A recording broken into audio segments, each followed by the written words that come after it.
What's up, everyone? Welcome back to the Miss Teen Crypto Show. I'm your host, Randi Hipper, here today with a lovely guest. But before we get into our lovely guest, thank you guys for coming. It is an amazing day. Make sure you smash these likes, subscribe, share the stream out with friends because people need to know about today's guest and things going on in the market. We're pumping a little bit with Bitcoin, so that's beautiful. That's nice.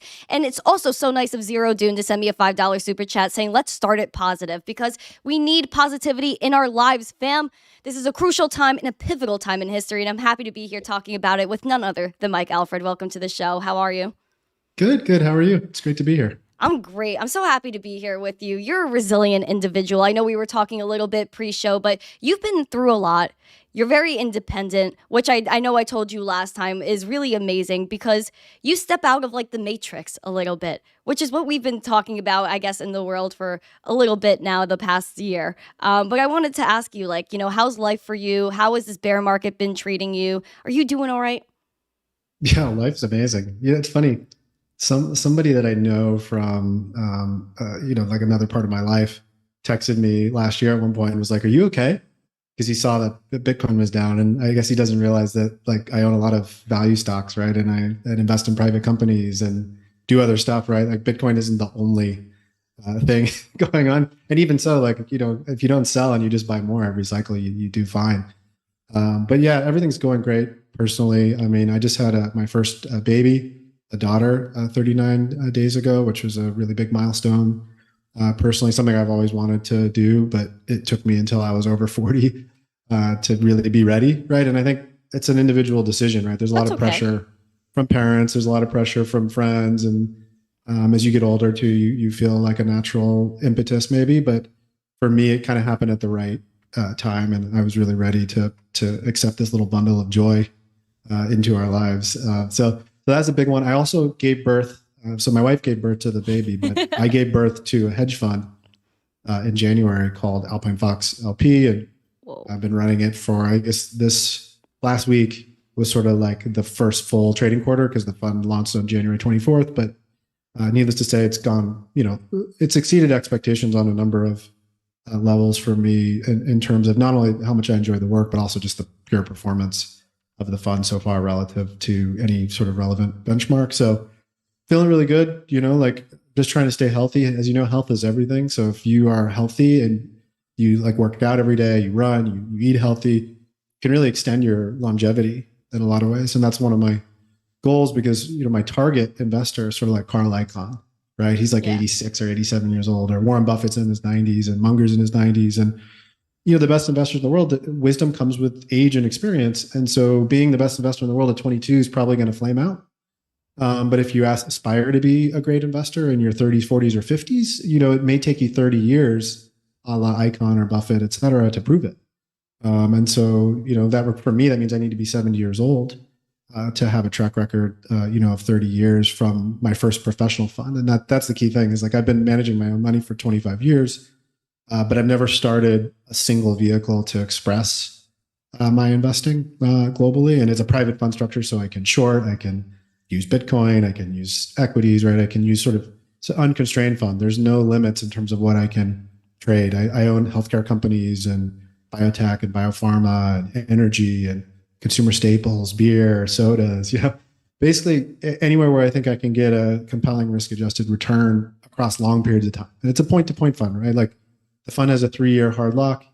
So basically, if there's only one investor other than me, so it's basically just two people's money at this point. But the fund is designed to be like a 30 or 40-year vehicle. And I want to express some of these ideas across decades. It's not hey, I think Bitcoin's going to go up next year, so I'm going to put a lot of Bitcoin, although there is a lot of Bitcoin exposure in the fund, right? That's not the thinking. The thinking is this is something I want to hold in the fund for 10, 15, 20 years or longer, depending on how things play out. So anyway, it's been busy. Yeah, that's a star of a year for you. This is historical. I mean, really, congratulations on the baby. And a lot of people are talking about it in the chat saying congratulations as well. So a lot of love coming for you, Mike. Thank you to everyone. It's a good reminder of your humanity. So thank you. Yeah, I think like, having like bringing like a new life into this world, it just like kind of recenters you and makes you like parents always talk about like holding their baby for the first time and how like you just like look at that child and everything changes. Did you feel some sort of like way when like that happened? Did that happen to you? I mean, what I saw was the first baby I've ever held. I love babies, right? I've always been a fan of holding babies, and I'm always trying to play with them. I do like little faces to try to get them to laugh. Those slightly older ones, obviously, the ones in the first like 30, 60, 90 days are not that responsive Yeah. to that sort of thing. Like she's starting to really look right at me now and seems to know who I am, and that's really nice. But the first 30 days is basically your baby just poops and sleeps and eats, right? And if they're crying, it's only because they pooped or they want to eat. Yeah. And so you got to change the diaper and you got to feed them, and then they need to sleep a lot, so you put them back to sleep. And so um, people told me that's the way it was. They said it's a wonderful time, but like you're basically just the steward of your baby's primary bodily functions, right? Yeah. And so it's wonderful. And I see myself in her face, and I see my dad and my uncle. When I first saw her in the operating room, I saw, her face for the first time. And I'm like, oh, it reminds me of my Uncle Mark. And so that's surreal, right? To have that experience. But I'm really looking forward to when she can like communicate with me, and I can start showing her how to play soccer, right? Or I can start showing her how to play guitar, or I can take her to the park and actually like kick the ball around, right? Like that's the part that it's not quite there yet. It's still early days. We're still in the, sleep, eat, and shit phase. That's so cute, Mike. That's so cute. I literally cannot contain it.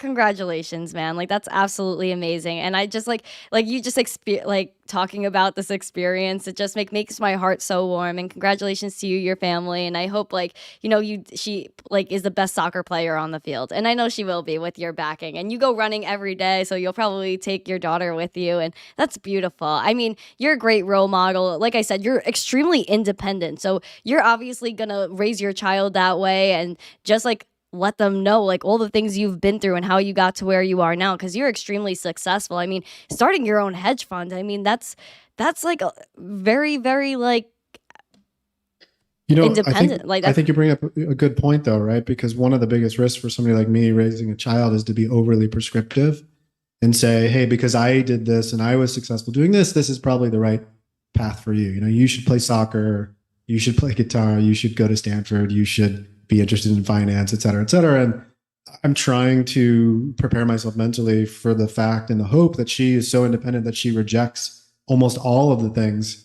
that I overly prescribe to her. So if I say, hey, you should care about soccer, and she decides that she doesn't, like that's fine, right? Whereas if she just decides on her own, right, because I expose her to soccer, but I don't say you have to do this or you have to be good at it or whatever, and she decides she likes it for her own reasons, and I'm supportive of it, it's great. And I think, that balance of being supportive and providing the opportunities for her to grow without trying to overly prescribe every single step in there. She's got to learn to fail, right? She's got to learn to have adversity, right? She had to go in to have her foot pricked for some blood for a standard test, right? And that's adversity to a 25-year-old, 25-day-old, or a 39-day-old a baby, right, who's never experienced that before and is going to wail like crazy. But by overcoming that and calming down again and recovering, she becomes more anti-fragile. So I'm going to be a fan of anything that makes her or gives her the opportunity to be anti-fragile. I'm going to try to resist the urge to tell her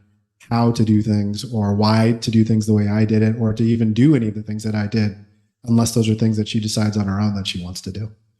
Yeah, like just like kind of like, walk through the steps and let her like, just show her the way. And if she wants to go, then she does. And I think that's a very nice perspective to have, to not want to like force like anything upon like your child. Because I know like there's parents that are really strict, or like the old school parents say like you have to do this, or like, like the classic Italian, right? Like in New York is like, oh, you go to middle school, you go to high school, then you go to college, and you work your 9 to 5, and then like that's not just the classic Italian, but that's like what like the ideal thing is here, right? And it's for most people as well. But I think stepping away from that and like trying to step away and do your own thing is super, super important, and it teaches you a lot. It's like very risk reward, right? If you go and do your own thing and you fail, that's not exactly a bad thing either, because you fail, you learn from your mistakes, then you go and try it again. But if you go and do your thing, the thing you want to do, and you win, then good for you, right? I feel like you just benefit either way. So being independent is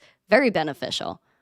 Well, I'm in the business of risk, so yeah, high risk, high reward. Well, it's not necessarily. I actually think good risk managers are always focusing on minimizing and mitigating risk, because over a long career in investing or in life broadly, if you minimize catastrophic, cataclysmic, existential risk, right? The type of risk that causes you to die suddenly, right? Or the type of risk that causes you to wipe out your entire portfolio in one day, right? Like if you remove that type of risk from the road in front of you, you tend to go pretty far on that road. It's the people who drive off the road or drive into a pole, right? Or hit some sort of speed bump at full speed that tend to blow up. So I think like in terms of risk management, like the right way to think about it is, or not the right way, but the way that I tend to think about it is if I can basically remove those existential risks from her life, like don't put a baby in a situation where they can die easily, right? They're mostly going to, the risks they do take are mostly going to be helpful and make them more anti-fragile. But the skill, the risk management skill, is recognizing the things that are cataclysmic and existential versus the things that are just normal risks that are sort of everyday risks that are easy to take or make sense to take. I understand that because when I look at hedge funds and I see like all these commercials on TV, especially like these market channels, they talk about how, stocks are, the future and gold is the best currency and it's a currency of the world. And I feel like a lot of like the standard hedge funds are kind of misleading. But you're going in another direction where not only are you exposing to crypto, but you also want to get into like biomedical. You were talking about foods and goods, services, and diversify that way. But how do you feel about traditional hedge funds and how they're run now? Yeah, so it's a really complicated question because you can look at hedge funds along a broad spectrum. Even the term hedge fund is sort of misleading because there are a lot of hedge funds that are really just private investment partnerships that hold equities for the long term or hold other assets for the long term. And they're never actually hedging. They're never actually using derivatives. They're not trying to express any sort of short allocation whatsoever. And so, look, I think in general, private funds can be quite helpful and interesting to, fiercely independent, experienced investors that are trying to do something very specific that doesn't fit into some existing broad category, right? So when I started talking about starting out by Fox, it was, hey, I want to build something analogous to what Carl Icahn or Warren Buffett built over 40 or 50 years, but I want to start with a pretty intense value orientation. And the place where I can find most value right now happens to be in Bitcoin and Bitcoin infrastructure companies. And so, 2 or 3 years from now, the percentage of the fund that may not be quite as large in those names, I want to be heavily allocated to them now. Same thing with biotech. Biotech has not been as cheap as it is now since probably fall of 2016, which is the last time I bought 15 or 20 biotech positions. I bought a whole bunch of gene therapy and CRISPR names at that time. 5 or 6 of them were acquired like relatively quickly, after those acquisitions were made. And so I feel good that when I look at that space across time, that there's fundamental tailwinds, right? People need health is the most important thing, because when health goes away, you don't care about money or the light bulb or anything, right? You're just gone. It's pretty existential. And so people tend to be willing to spend money on that sector. And biotech is the most innovative kind of new technology stack within the sector to deliver new therapies at scale. And so biopharma companies are great long-term investments historically, but they actually are relatively cheap now. The problem is that every sector gets more expensive and at certain times, and it's other times it becomes much less expensive right at the bottom of the cycle. And what happens with funds that are just biotech or just crypto or just energy or just consumer products is that they have to hold all the stocks all the way up until they get really expensive. So if you're a consumer staples fund right now, you have to own Pepsi, you have to own Coke, you have to own Procter and Gamble, et cetera. Those were great businesses, but the last good time to buy a Coke was in March of 2020, right? When it traded briefly under $40, it went down to 35, $36, March 19th, March 20th, right during the COVID time. The last great time to buy Pepsi and Procter and Gamble was May, June of 2018. That was the last time those stocks traded under 20 times earnings. And so if you draw like a line across time, every industry has its own oscillating line. Consumer staples get expensive and then they become cheap. Crypto gets really expensive like it was in 2021, and then gets really cheap by December 2022. Biotech got really expensive in sort of 2019, 2020, 2021, and then it sold off quite dramatically. Now it's cheap again. And so what I try to do is own great companies in every sector where I have an edge, but only try to own them when they're fundamentally cheap relative to other opportunities I could own. And so that's why I have a diverse set of things. Like in the fund right now, I have everything from like a defense contractor to the maker of Corona Pacifico Modelo in the US, the beer company, to large biopharma companies, more innovative small biotechs. I can go on and on and on, right? Like if I look at my book, I've got Bitcoin related infrastructure companies. And then I've got like financial data companies. Like I really think financial data companies like S&P Global and Intercontinental Exchange and MSCI and Moody's, et cetera. These are just wonderful businesses. They're not cheap. They're not as cheap as biotech right now, but they're cheap relative to where they were in 2020 and 2021. And so again, I can, even though they're not cheap on a multiple basis, I can own those companies now. But again, this is a long-term vehicle. So my goal with this is to manage money for 40 or 50 years in one structure. I'm probably only going to take one new investor every year or two. Right now, it's just two. It's me and the one other family office. And then I may add one new one this year and maybe one new one next year. Ooh. And so it's an ultra long-term focus in a private vehicle. And the last thing I'll mention too that's different about it, in addition to the fact that I hold Bitcoin in the fund, which is unusual. It's an equities fund, right? It has like 80+% of the fund is just pure equities, but it holds spot Bitcoin as well, which again, you just won't see too many places. But I also do a little bit of hedging around the edges. So I mostly use index shorts because I'm not trying to like pick the top in Tesla. Like I knew Tesla was overvalued a bunch of times over the last 5 years, and it doesn't really matter in the short term because Tesla trades on emotions and greed. And so even though it remains overvalued, even though it's down whatever it is, 30% over the last couple months, it's still overvalued. It doesn't necessarily have to go down. Whereas indexes, when they get overvalued, they don't go up nearly as much as story stocks like Tesla. But when they fall, they tend to capture changes in global liquidity much faster, right? So like you don't get any idiosyncratic risk. Like when you buy a single stock, that stock could go up 100% or it could go to zero.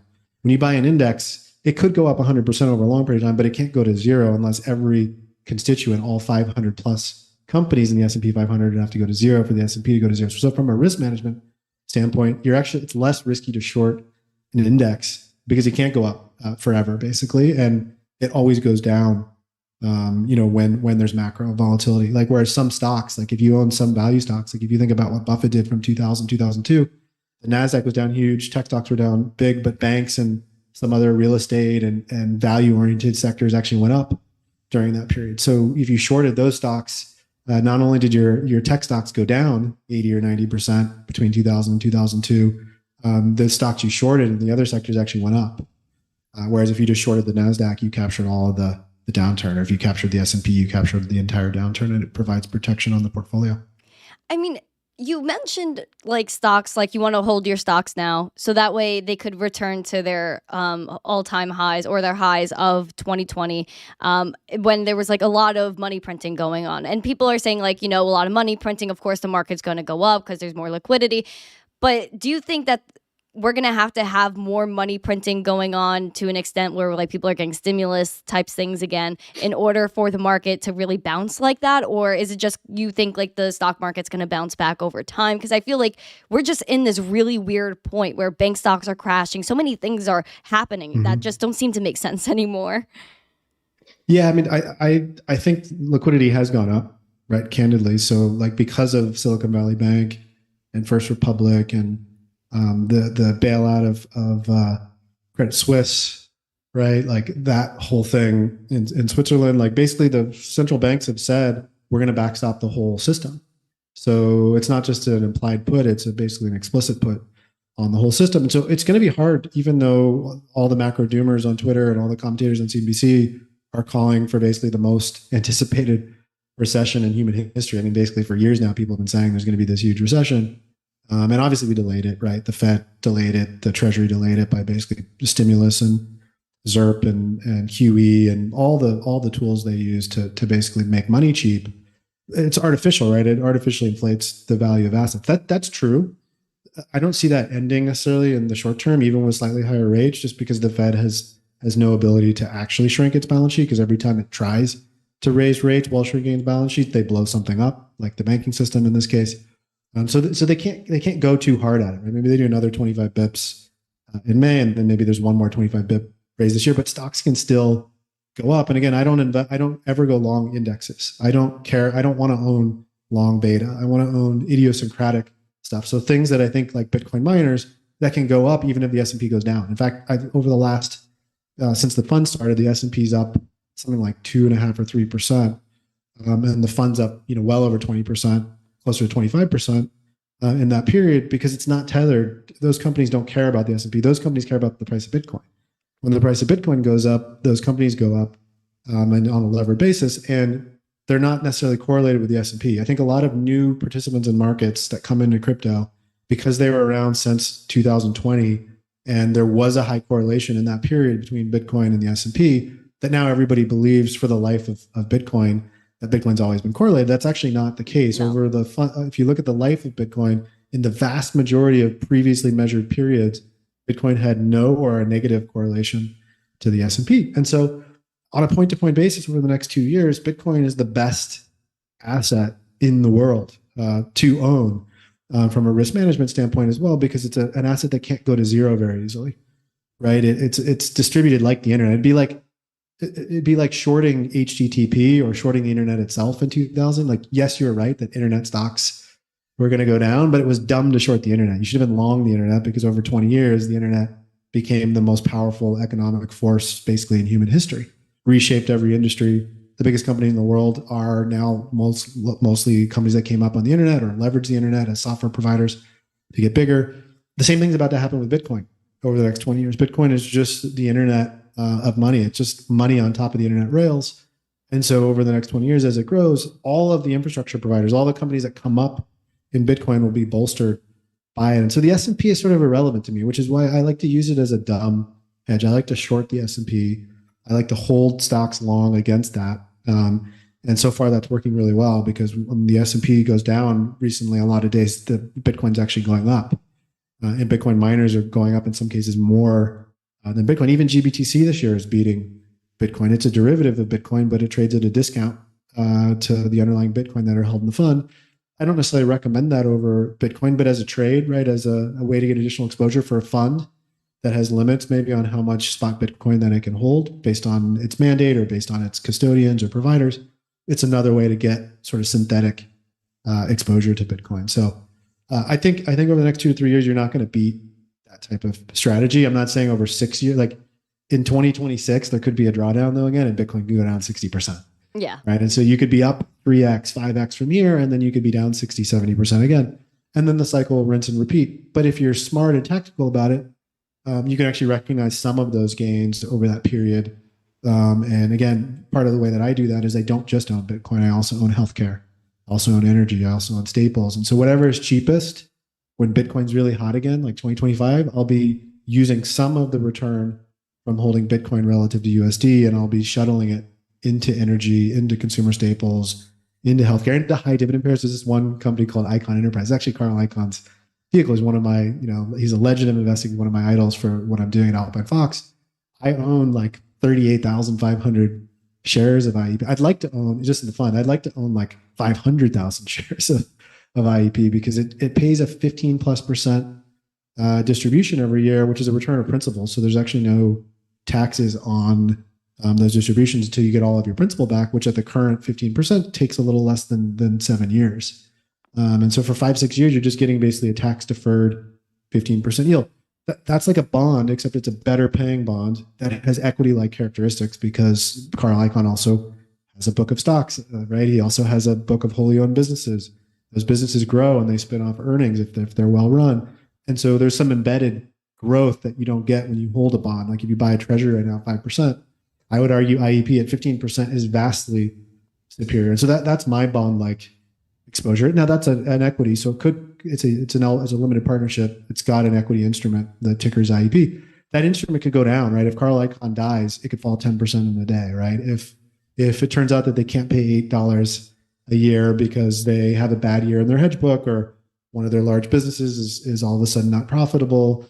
If they were to cut the yield at some point in the future, it could fall, right? But it's like dependent on them. It is, succession. but they have 10 years of the cash already on the balance sheet right now to pay the yield. And the reason is that Carl Icahn owns 90% of IEP, and he doesn't take cash out every quarter with a distribution. So it looks like a 2% yield to the CFO of the company, who's like running the numbers and saying, okay, we got to come up with X amount of cash to pay all these unit holders, because 90% of the units are held by somebody who doesn't take cash out, right, directly in that form. And so, like where Hex is saying, oh, we pay this really high yield, like Hex is only paid by printing more of the units, right? And you have to stake it. Yeah, you have to stake it for a period of time, which allows other people to liquidate and potentially drive down the price, which would then, of course, wipe out the sort of fake fictional return you get in Hex terms. IEP is quite different, right? Because of, again, it's got underlying businesses that are actually owned. There's one of the things I like about it too is there's like a hedge around the whole company, because Carl Icahn always is running some sort of hedge book, right? Whether he's using put options on the QQQ or the SPY or whatever. And so the entire economy could turn down and Carl Icahn's hedge fund might actually be up, right? And the balance sheet might actually do quite well. And again, because they have enough cash on the balance sheet to cover the yield for at least the next 3 to 5 years, you're going to get, in my opinion, most of the money back. So it really doesn't matter what the unit value is. If the unit value happens to go up, I think it closed at whatever, 51. Today, if it happens to go up to 55 or 60 or 65 over the next 5 years, like that would be a huge bonus on top of the 15% plus yield you're already getting. Whoa. So there's like a lot of different, like, because I know there's so many different ways to invest your money, but nobody talks about this stuff. Gosh forbid, Mike, I learned any of this in school. What's like an index? What's a hedge fund? What does that really mean? And, I find it really funny how you were saying like hedge funds might not always be hedge funds. And then there's like certain parameters that you were saying. You have a hedge fund. How much are you allowed to buy Bitcoin? Like there's a limit for you. And then GBTC. And I was going to ask you, like, is it worth to buy GBTC or would you just straight up buy Bitcoin? But from what you're telling me, there's a limit on how much Bitcoin you can actually own. And then you have to go kind of find other ways to invest in the sector. Yeah, there's a limit just for my fund because it's a specific vehicle, right? That I had an agreement with my only outside investor that I wouldn't put more than 40% of the fund into spot Bitcoin. And actually, effectively, it's been less than that, well under 20% so far. I'm making up for that exposure by using Bitcoin related equity as well, right? So like when you own a Bitcoin mining business, you're basically buying an infrastructure business that's levered to the price of Bitcoin. Like these companies, all they do is they buy land, right? They build basically big data centers. Yeah, they plug in ASIC machines and they make Bitcoin. And Iris, where I'm on the board, right? The NASDAQ listed miner, Iris Energy, the ticker's IREN. I'm on the board of directors there. So I'm involved in a lot of the conversation about strategy and where we deploy capital. And in our case, we actually sell the Bitcoin every day. So it's really just an infrastructure business, and we pay the bills, the fiat bills, the energy bills, and for the land and the build outs and everything. We pay for a lot of that out of cash flow because we're selling the Bitcoin every day back to dollars, and then we use those dollars to pay bills. Over the long term, of course, at some point, you would really only want to be in this business if you believe Bitcoin's going to go up. And of course, every time Bitcoin's gone up historically, mining businesses go up some multiple during that bull run cycle as people calculate, hey, these are the only businesses in the world that are able to create new Bitcoin every day. You're the only people that are, the entire, 900 Bitcoin a day is mined by a pretty small group of companies, global, call it 30, 40, 50, comprise a vast majority, I would say, of that 900 Bitcoin a day. Actually, that's not entirely true. In the public market in the US, I still think it's like 20% or something of the 20% or less. So it's pretty distributed. But the point is there isn't that much land. There aren't that many municipalities that are like very supportive. Like even in British Columbia, where Iris does a lot of, we have 3 mines there. They put a little bit of a moratorium on new developments because they don't necessarily want, until they understand it better, they don't necessarily want a lot more miners. So what does that do to the value of the existing facilities? It makes the value go up because there's a scarcity element. And again, that's one of the reasons why I like Bitcoin infrastructure. It connects to the real world in a way that proof of stake doesn't. You actually have to buy 600 acres. You actually have to plug in with the utility. You have to buy these large transformers. You've got to energize the facility. You've got to build buildings, hopefully buildings that prove your 30 work. or 40 year, 30 or 40 year lifespan. And you invest all this capital that you have to raise in order to do it. And that's what makes Bitcoin harder to attack. It's easy to attack something where it's flimsy and there's no power basically supporting it. Bitcoin has the power of 300 or 400 exahash now of computing power, and that's going up. It's only going to go up over the long run, right? Because the entire algorithm sort of incentivizes that, and that's okay because it's what makes it anti-fragile. But the Bitcoin infrastructure business is a lot like the internet data center business in 2002. So just think back, this is like probably around the time that you were born, right? That like I was at Stanford at the time, and internet stocks had just gone down 90%, right? They had gone down 95%. A lot of them went to zero. And so a lot of people soured on the internet as a sector at that time. 2002 was the time to be buying internet data center companies, the companies that buy the land, build the buildings, plug in the servers that support the growth of the consumer internet. Companies like Equinix. Equinix is a ticker EQIX. It was trading at $3 briefly in 2002, 2003. It went all the way up to like $800 or $900 over the next 15, 18 years.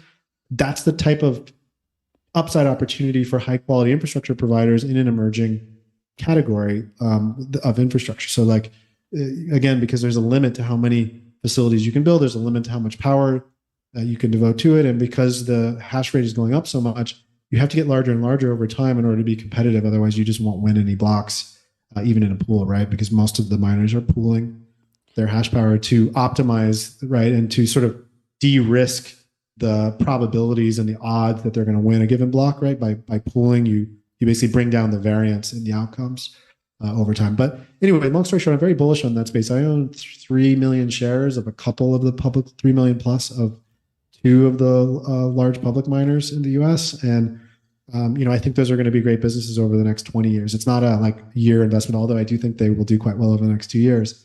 And I may change my position size at various points if they get to a high enough valuation, right? But as of right now, they're very cheap. And I think they're businesses that over a full cycle, multiple cycles, like 4, 8, 12 years, the good ones will do quite well and probably match or exceed the return of Bitcoin itself.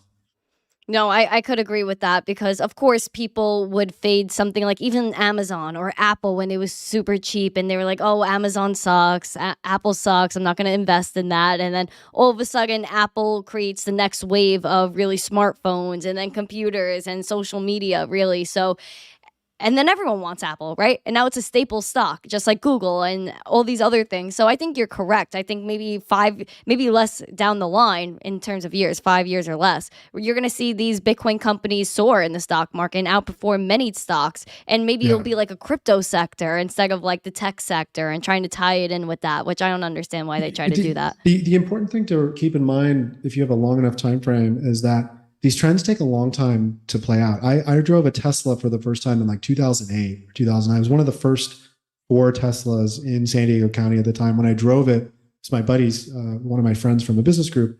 I drove it and people would stop and take pictures of it. That's how early Tesla was. The stock was public around that time. And for a long time, it traded between like $18 and like $28. This is pre-split, right? So it's gone up multiples and multiples of that. It's like whatever it is, $1 or $2 now because it's split a couple times, but it was trading at levels that were just relative to now and it traded like that for a long time. It took 5 or 10 years for a lot of good growth investors to really discover Tesla and make large bets on it. And the same thing happened with the internet. I remember people were not that excited about Google for a long time. They weren't that excited about Amazon. Even as late as 2013, 2014, you could find even really smart people in business who didn't understand what Amazon was doing. Amazon was founded in the 90s, right? And 15 years later, there were still a lot of smart people, usually older, usually not as interested in tech. They're real estate people, right? A lot of wealthy people, believe it or not, didn't understand Amazon at all. I mean, Buffett's a good example, right? He didn't understand Amazon until very, very late. He doesn't even like Bitcoin, so.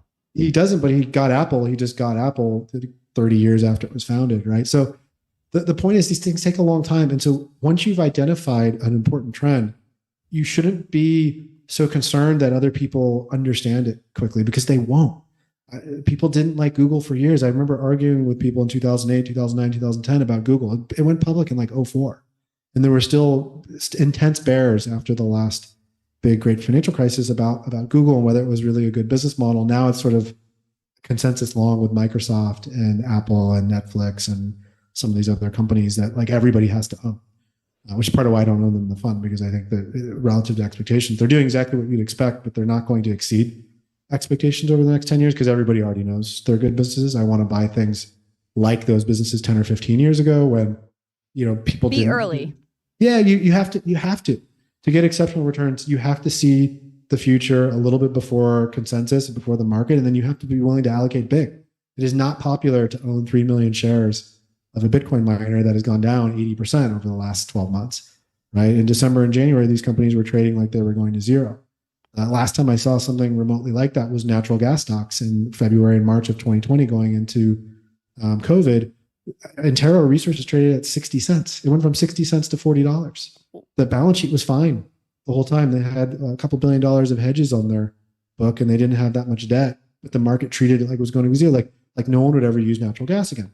Well, every time Bitcoin goes down 80%, people act like no one's going to use Bitcoin again. And anything Bitcoin related goes down 60, 80, 90%. A lot of these miners were down anywhere from 60 to 95%. Some of them went bankrupt, right? Compute North, Core Scientific, Argo, essentially, a bunch of firms basically ran out of steam. But the ones who didn't, who had no debt on their balance sheet, are still around. And they'll still be hashing a year from now. They'll still be hashing 3 years from now, even after the halving, when the most indebted miners or the miners that have the highest cost structure have to turn off machines because they're not profitable to run them. The miners with no debt and with a really low cost structure that use renewable energy will still be printing money 2 years from now, 3 years from now, and hopefully at higher prices. And again, the way I think about it is pretty simple. Like historically, every time Bitcoin doubles, good miners tend to go up 3 to 5x, maybe a little bit more, up to 6x. Obviously, during mania periods, parabolic periods, they become untethered with reality, right, and fundamental valuation. But the funny thing is, in December of last year, there were miners that were trading at 25 cents on the dollar of just the hard asset base that they owned. Like if you just took all their land, all their buildings, all their machines, and their net cash, and you just liquidated all of it, you could basically get 2 to 3x the equity value back immediately. And of course, that's what they did. They all went up between December 28th and now. Every single large publicly traded miner, for the most part, went up at least 2x. Some at one point off the lows have been up 6, 7, 8x. Like Cypher is a good example. Traded at 39 cents in late December, and it hit $3 something cents the other day. So it was actually an 8x off the bottom. And that's just the beginning, right? Because this is a business that has no debt.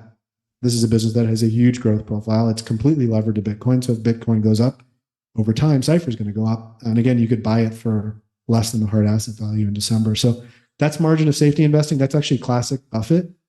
But most Buffett people hate Bitcoins, so they're not going to even look in the sector at all, which is where all the alpha comes from. The alpha comes from understanding the world like Buffett, but actually making investments today, looking forward, that are differentiated and idiosyncratic and interesting and contrarian and unique.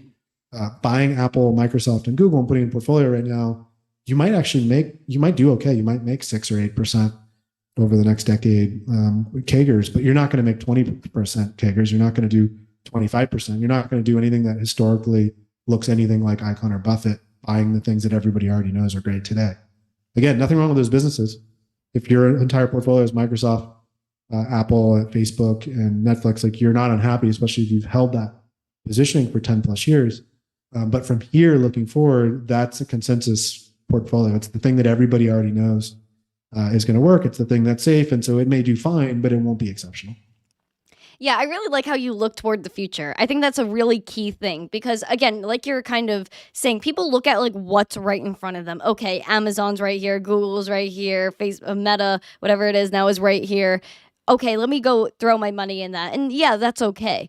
But why not go look into crypto? And then I think people in the traditional finance world, how you were also referencing before, it's typically the older people that don't want to get involved with crypto. It's because they've been in TradFi, in the stock market, in gold, and all these things their entire lives. So the fact that another financial system is coming in that could potentially maybe diminish the value of the current one is scary. Yeah, and you'd be surprised though. Like a lot of older people are disillusioned with politics broadly. They hate the Republicans and they hate the Democrats. They feel like the system is unfair.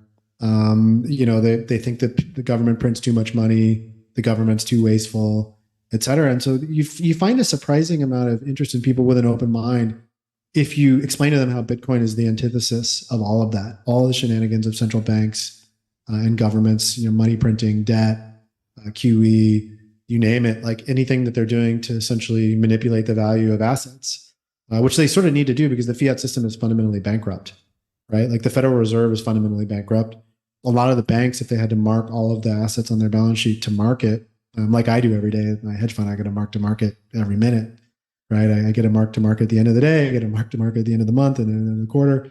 Banks don't really have to do that. They can essentially hide assets on their balance sheet And to some degree, they're safe, right? If they hold them to maturity, because they will get all that capital back. But if the entire fiat system collapses on itself, then like it's just paper, right?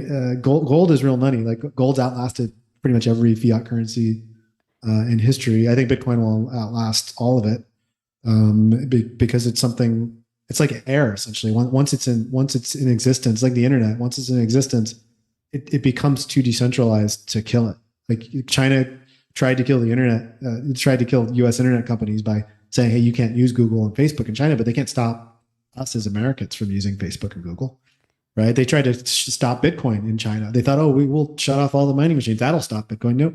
Those miners all just went to Kazakhstan and Sweden and South America and the U.S. and Canada, and they're continuing to proliferate all over the world again. So truly decentralized systems don't care over long periods of time about any of that stuff, because it doesn't matter who the president is, doesn't matter which nation state fails, it doesn't matter how much they raise or lower interest rates or raise or lower taxes or how big the military gets or how many wars they fight. Bitcoin's just going to continue doing the same thing that it's doing. The internet's just going to keep doing the same thing that it's doing. And so you want to be long things that are sort of impervious to interruption. They're impervious to disruption by these centralized actors. And so because of that, I think you can buy, as long as you buy and hold it and you don't concern yourself so much with the short-term volatility. It's actually one of the least risky assets in the panoply of assets that you could own right now. But again, that's contrarian view still in TradFi, which is great because you don't get exceptional returns without a lot of very smart people disagreeing with you. But then you got to be right? But I think you sort of have history on the side. If you really understood the internet and how the internet started and how it behaved from an investment standpoint from, say, the mid-1990s till now, then you'll see that the way Bitcoin is evolving from an investment standpoint is evolving in an even more dramatic and potentially more profitable fashion. Because unlike the internet, where you couldn't own the base layer protocol, you couldn't own HTTP and take a cent or half a cent on every web page loaded. If you could, obviously, you'd be a trillionaire by now. But you can with Bitcoin in a sense because you can own the underlying base layer protocol itself. As it monetizes, you just get to be an owner of it. You can also build things. You can build a Google on top of the internet. You can build a Facebook on top of internet protocols, right? In Bitcoin, you can own the protocol, and then you can own the businesses and the infrastructure that are built on top of it, and of course, the infrastructure that enables it. So internet data centers enabled the internet itself to proliferate, which enabled application software developers like Facebook, et cetera, to build Google, to build massive value on top of the internet. Bitcoin will be the same, right? There'll be Bitcoin data center operators that are just the same as internet data center operators that create the hash power that keeps Bitcoin running. And then on top of that, there'll be software and application developers who build really valuable enterprises on top of whatever Bitcoin can provide to them in terms of its immutability of the ledger, right? Its decentralization of the ledger, its anti-fragility broadly, the fact that it can't be taken down, it can't be censored, it can't be destroyed very easily. So anyway, I like it a lot. I think it's one of the best value investments you could make over the next 5, 10, 15 years. And I love it mostly because most people don't agree with that statement. It's pretty obvious once you studied Bitcoin, but it took me 5 years. I'm a relatively smart guy with a good education and a lot of investment experience. It took me 5 years to really deeply understand it. And I had to not give up during that period, because if at any point I had stopped too soon, I would have put it in my too hard pile, or I would have put it in my, hey, this is like this is like internet stocks. This is like Google and Facebook, which is the way, like the paradigm that a lot of TradFi people use incorrectly to try to categorize it, when it's really something completely new altogether. It's more like the internet itself than it's like Facebook or Google or Microsoft. I think what you were talking about before was important as well, when you were saying how when China tried to shut down Bitcoin, other miners just moved. And it's reminding me of what's going on in the States, how Elizabeth Warren is launching her anti-crypto campaign. You have all this anti-crypto like kind of propaganda being, sent around the mainstream, and it's causing people to leave the United States and go elsewhere to build more crypto products. And I do believe it's true. Just like the internet, they couldn't stop the internet. People wanted to use the internet. They saw value in the internet. Of course, people are going to see the value in Bitcoin. Now, I think we're also going to see just an influx of value coming into Bitcoin because of the bank stocks. I mean, you're in the stock market every day. You're seeing First Republic Bank, I want to get your opinion, was halted 9 times in one day. what does this mean? Especially because the SEC put out an investor alert saying, oh, crypto volatility, you got to watch out, people, we're going to protect you. Meanwhile, First Republic is down almost 100% on the new year. I need your thoughts on this. This is just boggling my mind. There's a double standard here. It's a very complex topic, right? Because I think a lot of crypto people want to believe crypto is a panacea for everything, right? But the problem is that a lot of the things that are happening in the banking system now also happen to crypto companies. BlockFi, Celsius, right? They made bad bets with investor capital, right? They took in deposits like shadow banks. They ran hedge funds on the back end quite poorly. They blew up the capital. Alameda did the same thing at FTX, right? That was a mess. Yeah, but they're the same, and the only difference is that at least in the Silicon Valley Bank instance, they blew up doing something stupid, but it wasn't like outright reckless, right? They thought that these mortgage-backed securities had more value than it was going to have, and they didn't listen to the Fed closely enough when they said, "Look, we're going to raise rates. Of course, that's going to compress the value of those securities." The difference is, though, because of regulation, not a single depositor lost any money. Right. And so the argument that TradFi makes and the traditional system makes is say, look, hey, like everybody makes mistakes. I think this is true, right? Every entrepreneur eventually makes mistakes. The question is, what are their guardrails? Are their guardrails a good board of directors? Is their guardrails a certain amount of regulation? Is it capital requirements, reserve requirements? What is it that actually keeps an entrepreneur from making a bad decision that ultimately blows up their firm, costing investors money? And so in the SVB case, they just bought mortgage-backed securities. In the BlockFi case, they bought GBTC, among many other things. They loaned money to miners, right? Celsius did the same thing. Celsius was just like, there's 100 crazy things that Alex Mashinsky did there. He was completely out of control. I called that out in advance. I remember. That's why I wanted to more bring than it a year up. before those happened. But the difference between BlockFi and Celsius and SVB is really not that broad. And so the point where I agree with crypto is like, look, at least in a free market, these companies have the ability to fail. Like Celsius just failed. SVB should have failed. But it didn't fail because there's an explicit put from the Fed and Treasury and the FDIC now that they will not let entrepreneurs in the banking space fail. And so I don't know if that's good or bad. I think the reason why I went so hard at Binance last year is Binance is sort of held out as this like good company in crypto, but there's like 50 or 100 things that I could call out that are not that dissimilar to FTX, Alameda, BlockFi, Celsius, Crypto.com, et cetera, et cetera, et cetera. And so when you put that together, it doesn't actually matter whether they're solvent today. What matters is, do they have the appropriate guardrails? Because eventually every entrepreneur makes mistakes. And again, back to my risk management point from the beginning of this conversation, the question is, are you taking cataclysmic or existential risk like the founders of BlockFi, like the founders of Celsius, like Sam Bankman-Fried, like the CEO of Silicon Valley Bank, when they made that cataclysmic decision to go all in on these securities at the wrong price, essentially, and the market moved against them. So the market always, I'm a trader, right? I'm an investor. I run a fund. The market is going to move against you sometimes. The question is, when it does, what does that cause? And is the risk big enough that it could wipe out the entire fund and cost people money? So let's put all that aside, though. The SEC is out of control as well as it relates to GBTC. Like, there should have been a spot ETF. I've said this on the record for years now. It makes no sense for consumers to only be able to access a futures ETF that's much more expensive when you consider all the transactional cost of maintaining a futures ETF to sort of mirror the price of Bitcoin versus just holding spot. GBTC is a better product. It needs to have a lower fee. It should be trading at 50 bips or 1% or less. Eventually, you should trade at index fund levels like 15 bips in fees. And so it's not a great product in that sense, but a spot ETF would be a far superior product. So the fact that the SEC didn't approve that tells me there's political reasons that have nothing to do with protecting the end consumer. Coinbase has also asked for clarity on what makes a security. I think that's a fair thing to ask. You can not like Coinbase. You can disagree with their strategy. You can think they sell shitcoins, but you can still ask yourself, why is the SEC not allowing this company that was held out by many as a paragon of good regulation, right? They're an audited, publicly traded company, right? They followed as many rules as they can in the US. They've tried to toe the line on regulation, but they can't get regulatory clarity, and so they may have to move. And I don't think that's an idle threat, because if the SEC is going to shut down their whole business, they will move. So anyway, it's a complicated subject at a high level. What I would say at the highest level is that no company can be trusted, whether it's a bank, Silicon Valley Bank, First Republic, BlockFi, Celsius, FTX, Binance.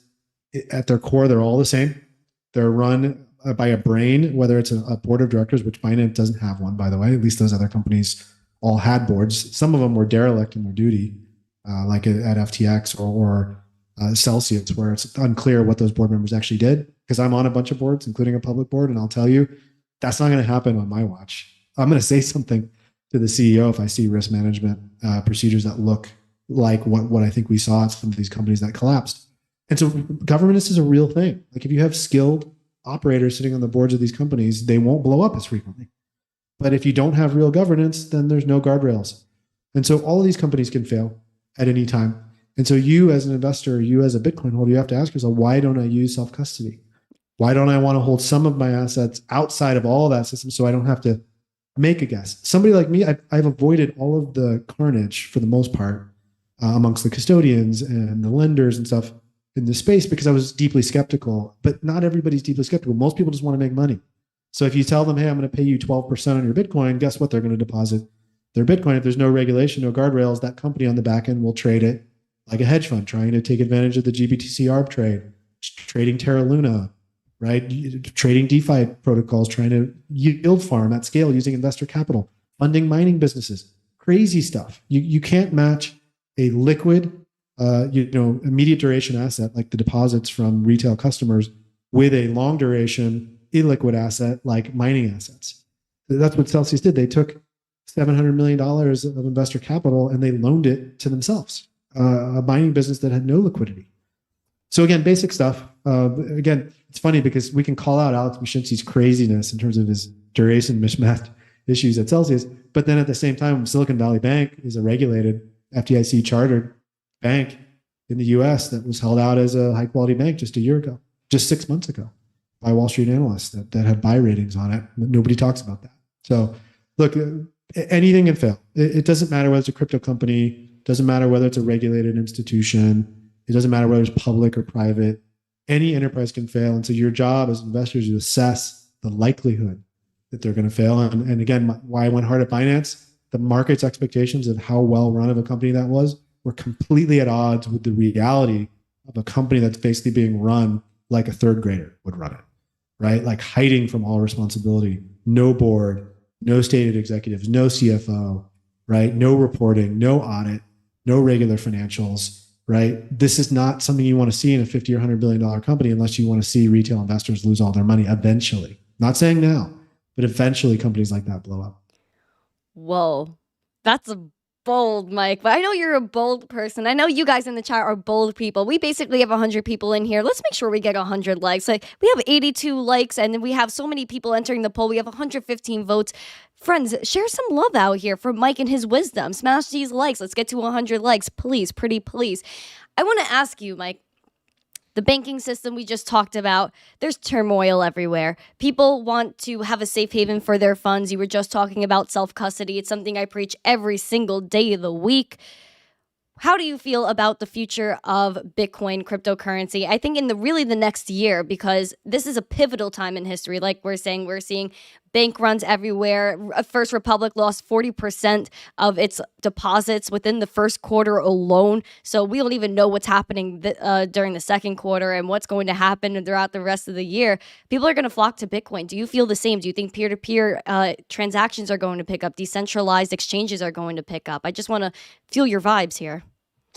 Yeah, I think we're entering the bull part of the cycle, right? There's still a lot of skepticism. There's still a lot of people calling for 12K, 16K Bitcoin. There's still people calling for macro instability and maybe a debt crisis of some sort. A lot of really smart people, right? I don't want to fade them too hard, even though they've mostly been wrong about the market itself, right? And again, that speaks to liquidity, positioning, sentiment.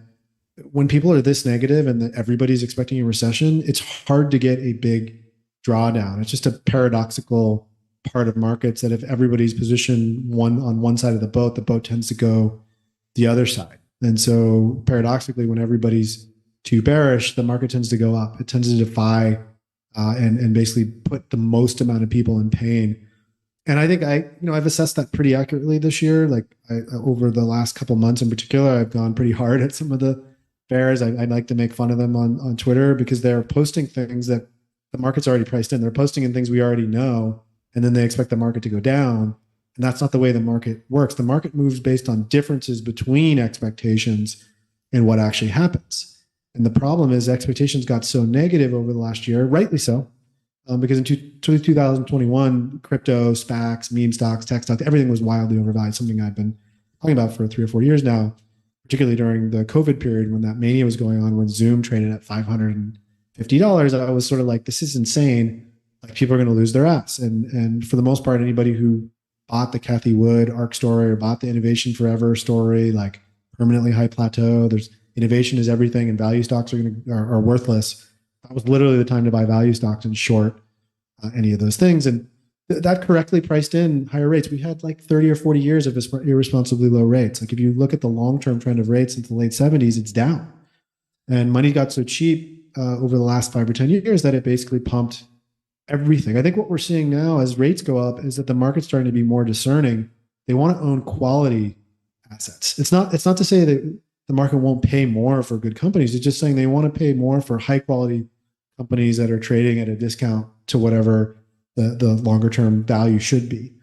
And as it relates to Bitcoin, like Bitcoin, in my view, is the most undervalued asset, large asset in the world at current price. Because like I just don't think you can call Apple or Microsoft undervalued here. As good of businesses as they are, like, they're at the very least moderately overvalued, if not significantly overvalued. Whereas Bitcoin, relative to just the fundamental value as the network goes, relative to the energy cost to produce it, relative to the value of the hash rate, when you look at a year from now with only 450 Bitcoin a day, like, you're probably going to see significantly higher prices in that kind of 1 to 2 year window. But I think Bitcoin is a 20, 30, 40 year story, though. And so, to the extent at which you're 15 or 18 or 22 or 25 years old right now, you really shouldn't be spending too much time on the price. You shouldn't be spending too much time trading. You shouldn't be spending too much time trying to guess. And you should just be buying Bitcoin probably every day, every week, every month, every year, and just averaging into it over the next 5 or 10 years. Pretty confident if you use that strategy, even if Bitcoin goes up 5x, falls 60%, goes up 5x, falls 60% 2 or 3 more times over the next decade, that you're going to end up a net winner. The only people that are going to lose are people who get off the ride during the middle of the ride, right? They get excited about Bitcoin, next year when it's trading at 60,000 again, or in 2025 when it's trading at 80 or 100,000, let's say, hypothetically. If it goes to those levels, that's when your friends are going to be calling you again. But the time to buy it was now, when most people still don't want to talk about it. It's still under 30,000, right?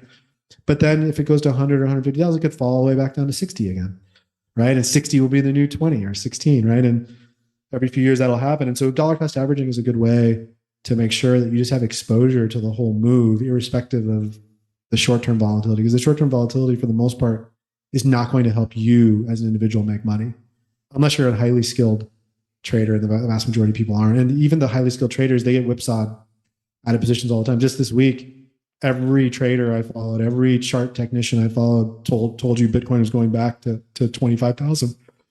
And then it ripped yesterday. Yep. Went all the way back down to 27. Everyone was saying 25, 25.2 or something like that. I was like, no, not this time. We've almost retraced the whole move twice. Again, completely irrelevant to those of us who own it because we're going to hold it for 20 years. But the traders who think they're going to make money on their daily P&L every day, they're getting whipsawed around. And ultimately, they're going to own less Bitcoin a year or two from now than they should have if they had just bought every period, every day, every week, every month, right? Like, DCAing over 3 to 5 years is going to beat almost everybody. Every big trader you read on Twitter, right, is going to underperform that strategy for the most part. So, yeah, I think of course with all the main traders on Twitter, give them a follow, watch their streams, smash their like buttons, but at the same time, take what they say with a grain of salt. I like to, I watch different streamers. I read different articles. I look at the macroeconomic scene of the world. I take my notes, I absorb, and then I execute upon the information I feel is correct to execute upon. So do the same, friends. Don't listen to anyone. Don't even listen to what we're saying. Take it with a grain of salt. He has some wisdom. I accept it as wisdom, and you should too. But again, take everything with a grain of salt. Do your own research and see if whatever fits for you fits for you. Don't say, okay, because this person said Bitcoin's going here, that I'm going to base my whole life and all my plans around that. That's definitely not the way to go. If you feel like it's the way to go for you, you say, okay, I agree that maybe it could hit this point or that point. Have that bullish and a bearish case scenario. So I agree with you on that, Mike. Do your own research. There are no heroes in Bitcoin, and there's nobody who can tell you what price Bitcoin is going to trade at over any period in the future. Nobody. Now, there are people that are probably going to be able to build a better model statistically that'll give you a better set of ranges that probably prove to be more accurate. Like if you just model the energy value of Bitcoin and you model the hash rate, you probably get to say a $40,000 or $45,000 Bitcoin price in the spring of next year. I think that's a reasonable range to expect it to trade at. If it does that, that's still like a 30 to 50% return. Is quite significant, but it's not going to be exciting to people who are used to altcoins going up 300% in a morning, right? But again, most of the people who trade those things end up back at zero. They end up losing all their money back, and so they don't actually benefit in the long run. Whereas people who just dollar cost average tend to do quite well. But I would agree, like since nobody can tell you what the price is, even my forecast are subject to being completely wrong, right? Bitcoin could go to 100,000 next year. It could also go to 20 or 15. It could easily go back to those levels. And if it does, there's a lot of people who use leverage now or who get too excited and too depressed. And so they were excited about Bitcoin at 30 and then they dump it back at 16 or 18. That happens all the time. That's why I tell people to DCA, if you don't have like extreme amounts of conviction over the long run, you will be whipsawed out of your position at the wrong times. It's just sort of like one of those tricky things. If it's like a law of the universe as it relates to markets, if you can be steamrolled, if you can be scared out of a position, the market will move in the direction that's going to scare you the most. And so if you build a huge position on leverage, the market's going to move against your position. It's just like the nature of the way markets work. They're very good at sniffing out weakness. They're very good at sniffing out fear. They're very good at sniffing out weak hands, like people who are going to dump quite easily. And which is why I never want to run a strategy that requires me to do a lot of trading unnecessarily. Right? Like if I'm doing some sort of trading, it's going to benefit the fund's allocation in terms of an increase. But for the most part, you don't really want to. You want to just hold high quality assets for a long period of time. High quality assets. And we know Bitcoin is one of those high quality assets. Probably the highest. Yeah, it's the best performing asset, period. So I feel like it is a pretty high quality asset. And the more people try to fight us, the more the mainstream puts out these stupid narratives that like Bitcoin is for criminals and all this stuff that's literally proven to be not true. The more that you guys should stick in your convictions and be like, okay, because when, again, like taking the path least taken, right? Is that the phrase?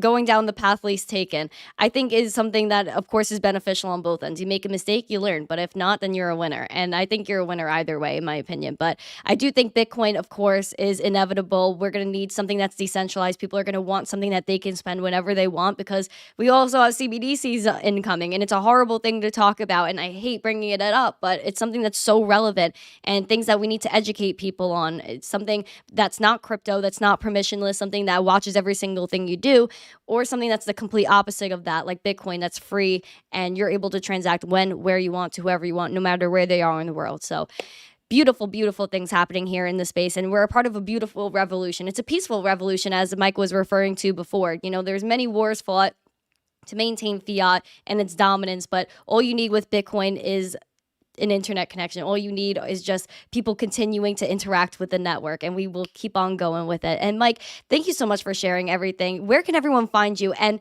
is there a message you would like to share out to the audience? It could be anything. It could be about going on a run and having your like meditation. It could be about your new baby and fatherhood or the markets, whatever you feel. Just share like your heart's feelings, everything. Pour it out. Yeah. So you can find me at Mike Alfred on Twitter. That's pretty much the only place, and LinkedIn too. I pretty much the only places where I communicate very actively with folks. But in terms of kind of high level thought, right? It's all about time. Ultimately, like the whole point of accumulating capital is to have control over your time, right? The more capital you have, the more sort of control you have. You don't have to work for anyone else. You're able to use your capital, your if you think of money as basically just power in a sense, right? You're able to use your capital to empower yourself, to free yourself essentially from any sort of constraints on that time. And so that's why you do this, right? At a deeper level, it's not to get a Ferrari or a Lamborghini, although you may enjoy driving those. It's not to buy a bigger house, although you may need more space for your growing family. In the long run, it's all about time, because time is the only resource, the only asset that's completely finite in my view, right? Because no matter how much money you have, they haven't found a way to extend your life to 200 or 300 years yet. And so to the extent at which human life expectancies tend to trend at this level, right? Like you've got maybe 80 or 90 good years for most people in the Western world, right? If you've got good healthcare and you take care of yourself. And so you've got to find ways to maximize that period, because even Bitcoin isn't more valuable than that, right? Like every year of your life, right? Every moment you have with your family, every moment you have to experience things is definitely more valuable than any asset, any things that humans have created, right? Any money, any stock, any business, any cryptocurrency, et cetera. They're all great things. You should own all of them, but your time is the one thing that you just can't get more of. Absolutely. Time is everything. Spend that time with family, touch some grass, leave your computers, you plebs. Stop looking at the charts all day. Take a break, bake some cookies or something. Thank you guys for coming. And thank you, Mike Alfred, for just spitting pure alpha, because I loved your tweet the other day, and I have it pulled up over here, where you were saying, Bitcoin is just money with rules that don't change based on the whims of politics. This is a major paradigm shift that few will understand, because the vast majority of people live their entire lives governed by rules they never think to even question. And that is a tweet that I thought was so gold, because it's so true. And people, again, are kind of stuck in this matrix. They're thinking of the same things every single day, and stepping outside the box, being in crypto, really wakes you up, I guess is the right way to say it. It kind of like wakes you up to the financial system, what's really going on, and how the world really works. And I know that's crazy to say about Bitcoin, like, with digital money, but it really is true. It just makes you think a little bit more. So thank you so much for like your wise tweets, Mike. And thank you for everything you've been doing in terms of like hedge funds and just educating people. And I know you put a lot of things out on Twitter that maybe other people don't agree with, but speak your truth, bro. If you have truth to speak, then do it. And you know what? If people want to listen, they could.